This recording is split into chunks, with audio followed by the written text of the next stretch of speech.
Chief and Council were in Quebec City on Tuesday, August 15th to send a message to the Quebec government regarding this community's extreme displeasure with the direction that the province is taking regarding Bill 85, the proposed legislation to open a corridor of economic development along Highway 30. Much of Bill 85 encompasses the 500 acres that are still in the process of being returned to Kahnawà, which is of course located on the Seigneury land grievance. Council chiefs, MCK staff, media and community members made the trek to the National Assembly, and the message was clear. There's a major disconnect between Kahnawà and Quebec, and the road ahead may be rocky. We're here to make it very clear about the state of relations between the government of Quebec, and more particularly the state of relations between the people that live in and around Kahnawà and their perception of their rights and interests in our territory. And we're here to clear that up and make sure people understand that there is a big difference between what's going on in the building behind us and our point of view and the way that we think. Bill 85 purports to start a program of development for the region, the MRC.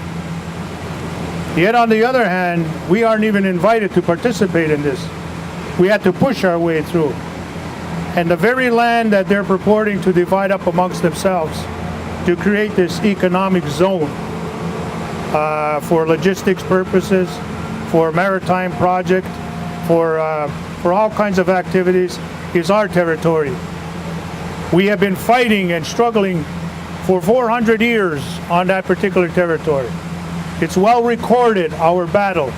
It's well recorded, our fight.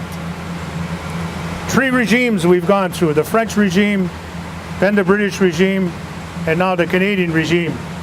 And yet we seem to be no further ahead, or people are just ignoring us as being a very bothersome group of people who are in their way. So we have to make it clear they're in our way. As far as we're concerned, they've got to acknowledge, the federal government, provincial government, and the MRC has to acknowledge that the very land that is being, where the testimony has been given on, which they're calling part of the MRC, which we're calling Seigneury lands, they have to acknowledge it belongs to us. All the parties have to acknowledge that. All the parties have to step up and say, yes, that is their land. Then we can start on an equal footing. We can start the dialogue about what's going to happen.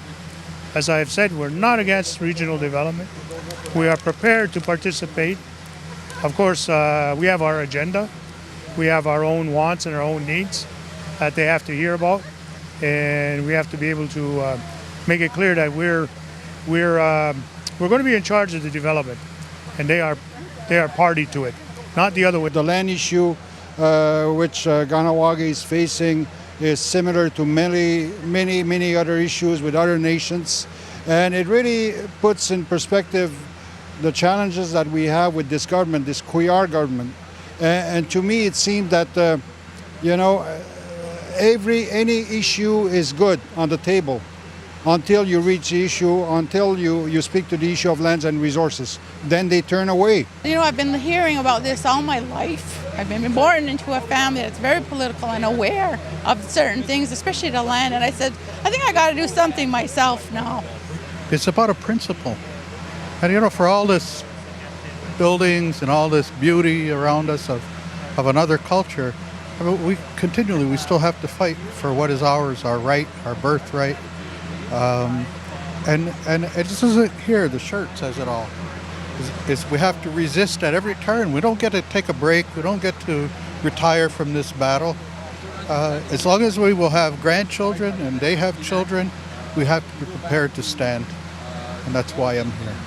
Well, since I started as a chief with MCK in 2012, I'm seeing the same issues and they're not getting anywhere. We're going over the same problems, and I think it's really sad that this government had made an agreement way back when on Highway 30, and they got their Highway 30, and they haven't lived up to the agreements, because it's not just about the land. There were other agreements that were made along that time, and we're getting nowhere. So we have to do something. We have to start pressuring this government to act and to live up to what it said it would do. It seems like this is something that happens time and time again. The government just ignores our rights in the lands, the Highway 30 lands, and developing a bill like 85 that doesn't take into account, like I said, our ownership and our rights in the lands, and they're just going to go ahead with a plan for development without our consultation and input, I think is completely irresponsible. Because as we've seen in the past, when there have been land grievances like 1990 in Oka, what has happened, not that I'm proposing that we take drastic measures like that, but we had to make a stand and make a statement, and I'm glad that the Grand Chief did get an opportunity this evening to make a presentation here, and hopefully it doesn't fall on deaf ears. We're serious. This Bill 85 that's going on, what they're discussing today as we speak, show that, we are not involved in anything like this. We have to show them that we are here, we're not going away.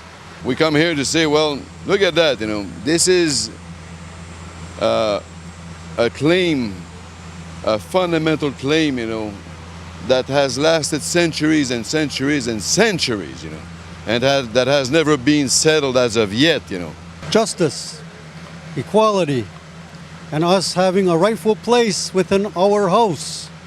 This is our territory, and how is it that us being the landlords and our own territories and countries have now been reduced and impoverished to little postage stamps?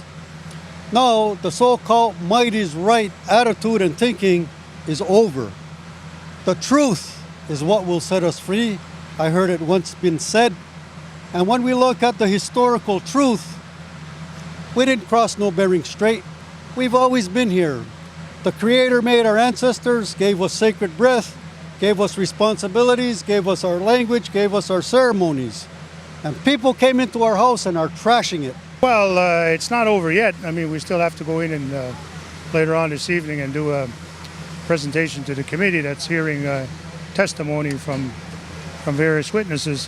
For me, I'm looking at it as a golden opportunity to be able to go in there and blast away to all of the people that we've been dying to talk to now for quite a long time, and get the message across to them in an official, recorded fashion. And there's nothing more ideal than having a situation like this right in the heart of the lion's den, so to speak, and to be able to provide them with what we view as our situation, as opposed to theirs. If that doesn't happen, then we have to take drastic measures in terms of utilizing whatever ways and means we can squeeze them. And they want a new Mercier Bridge, we can squeeze them on that. They want this intermodal development on Highway 30 that ties into the marine plan, the maritime project with the Seaway, the expansion of Côte St. Catherine's docking facility into Kahnawà, as well as that ties into a whole wide range of other plans for the marine development that includes other sectors east and west of us. All that gets shut down, all that gets stopped. So we have things that we can do to make life difficult for them. Maybe a little bit difficult for us, but it's going to be worse for them.